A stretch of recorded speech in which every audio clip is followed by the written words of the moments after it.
अरहन्ताणं नमो अरहन्ताणं नमो अरहन्ताणं। मैंने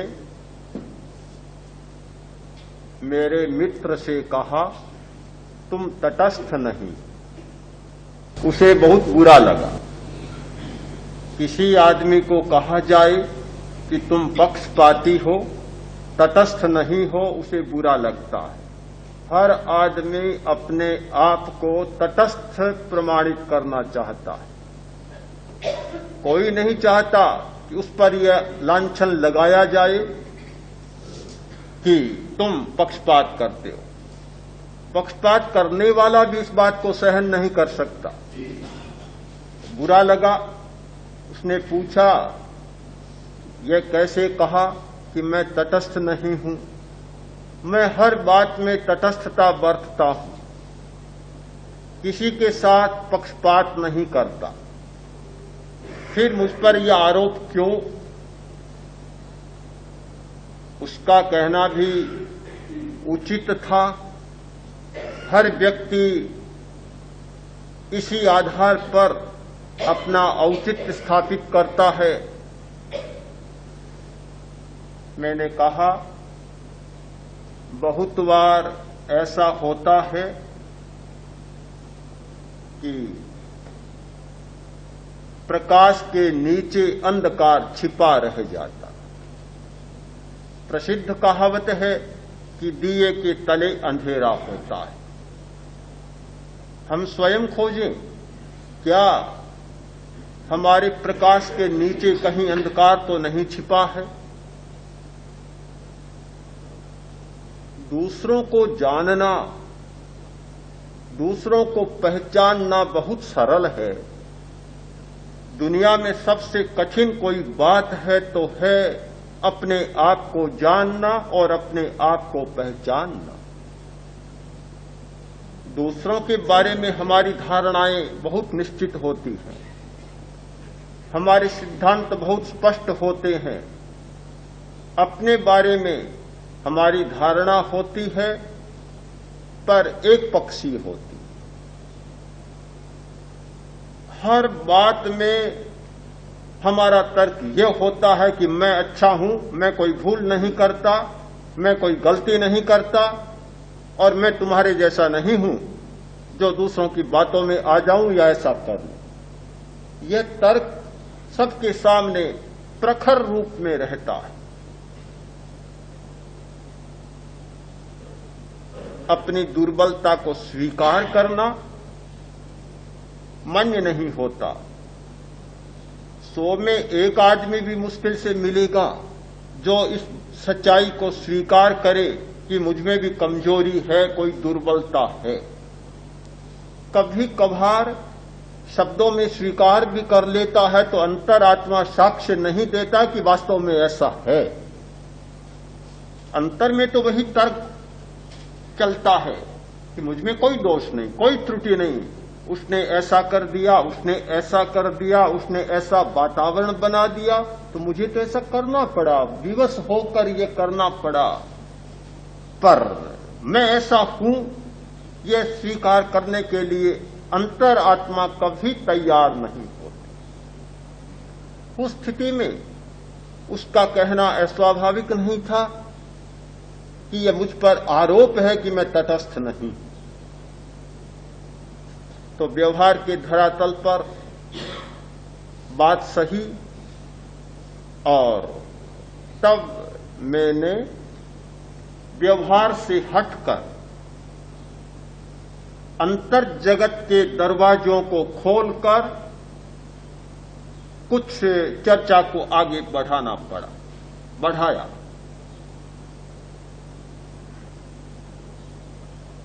हर व्यक्ति इस संदर्भ में अपने आप को निहारे, देखे, आत्मालोचन करे।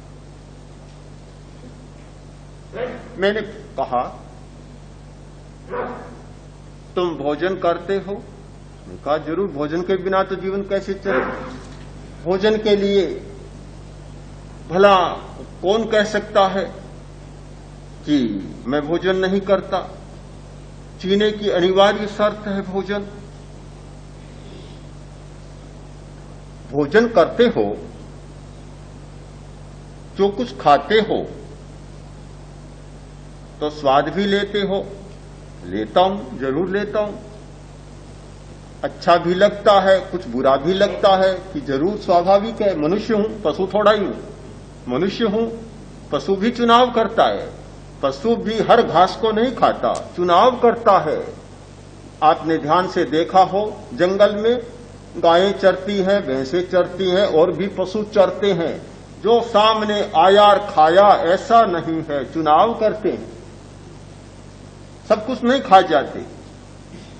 तो मनुष्य हूं, स्वाद कैसे नहीं आएगा? जीभ मिली है, स्वाद के ज्ञान तंतु मिले हैं, तो अच्छा भी लगेगा, बुरा भी लगेगा। स्वाभाविक है। अच्छे को छोड़ दे खाता हूं, बुरे को छोड़ देता हूं। जब अच्छा भोजन सामने आता है तो मन आनंद से भर जाता है, बड़ा संतोष मिलता है, बड़ी तृप्ति मिलती है, प्रियता का भाव जाग जाता है। जब अनिष्ट भोजन सामने आता है, नाक भौं सिकुड़ जाती है, बुरा लगता है, गुस्सा भी आ जाता है। तो मैंने कहा, तुम तटस्थ कहां रही? कहते हो तटस्थ हूं, तटस्थ कहां रही? एक के साथ प्रियता का भाव रखते हो, दूसरे के साथ अप्रियता का भाव रखते हो। एक को अच्छा मानते हो, एक को बुरा मानते हो। एक के आने पर रोम रोम पुलकित हो जाता है और दूसरे के आने पर नाक भौं सिकुड़ जाती है। तब तटस्थ कहां रहे? उसने कहा, क्या इससे भी तटस्थता खंडित होती है? ये कोई बात है? यदि इससे तटस्थता खंडित होती है तो दुनिया में कोई भी आदमी तटस्थ फिर हो ही नहीं सकता। क्या हम अपने विवेक को खो दें? ये तो हमारा विवेक है। मनुष्य होने का लाभ है कि हमें इतनी बुद्धि मिली है, इतना विवेक मिला है कि अच्छे को अच्छा माने, बुरे को बुरा माने। अच्छे के प्रति प्रियता का भाव संपादित करें और बुरे के प्रति हमारे मन में घृणा जागे। ये तो हमारा मनुष्यत्व है, ये तो हमारा विवेक है, ये तो हमारी बुद्धि का परिणाम है। इसको भी छोड़ दें? क्या पशु बन जाएं? पशु से भी गए बीते बन जाएं? ये आरोप सही नहीं हो सकता कि ऐसा करके मैं अपनी तटस्थता को तोड़ रहा। तर्क की अपनी सीमा होती। जब तर्क पर हम उतर जाएं तो फिर स्वीकार करने की कोई बात नहीं होती। दुनिया में ऐसी कोई बात नहीं जिसका तर्क के आधार पर समर्थन न किया जा सके, और ऐसी कोई बात नहीं जिसका तर्क के आधार पर खंडन न किया जा सके। हर बात का समर्थन तर्क के आधार पर किया जा सकता है और हर बात का खंडन तर्क के आधार पर किया जा सकता है। तर्क का काम ही है कि सच्चाई को न छूना, खंडन और मंडन को छूते रहना। ये तो तर्क का काम है अपना। जिसका जितना प्रबल तर्क वह बात मंडित हो गई, और जिसका जितना कमजोर तर्क वह बात खंडित हो गई। सच्चाई से उसका कोई संबंध नहीं, कोई रिश्ता नहीं है कि यह सच्चा है या झूठा है। बस तर्क की प्रबलता चाहिए। तो हम लोग तो तर्क के चक्कर में उलझे हुए हैं। बुद्धि को बहुत बड़ा प्रभु मानकर चलने वाले लोग हैं, तो भला कैसे अस्वीकार करें इस बात को? मेरी बात को स्वीकार नहीं कर सका। मुझे भी कोई कष्ट नहीं होता इस बात से कि वह मेरी बात को स्वीकार नहीं करता।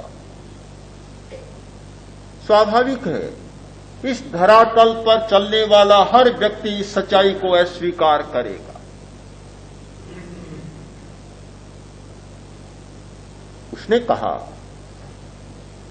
यदि वस्तु के प्रति, पदार्थ के प्रति हमारी तटस्थता नहीं होती है तो क्या हम तटस्थ नहीं हो सकते? मैंने कहा वस्तु जगत के प्रति जो तटस्थ नहीं होता वह चैतन्य जगत के प्रति कभी तटस्थ नहीं हो सकता, प्राणी जगत के प्रति कभी तटस्थ नहीं हो सकता। तटस्थता एक जगह खंडित होती है तो वह हर जगह खंडित होती चली जाएगी, वह कभी अभंग और अखंड नहीं रह सकती। बांध में एक छेद हो गया तो वह छेद बढ़ता चला जाएगा और एक दिन आता है कि बांध टूट जाएगा, पानी सारा बह चलेगा। सबसे पहले हमारी तटस्थता वस्तु जगत के प्रति होती है और जो वस्तु जगत के प्रति तटस्थ हो गया वह प्राणी जगत के प्रति तटस्थ हो गया।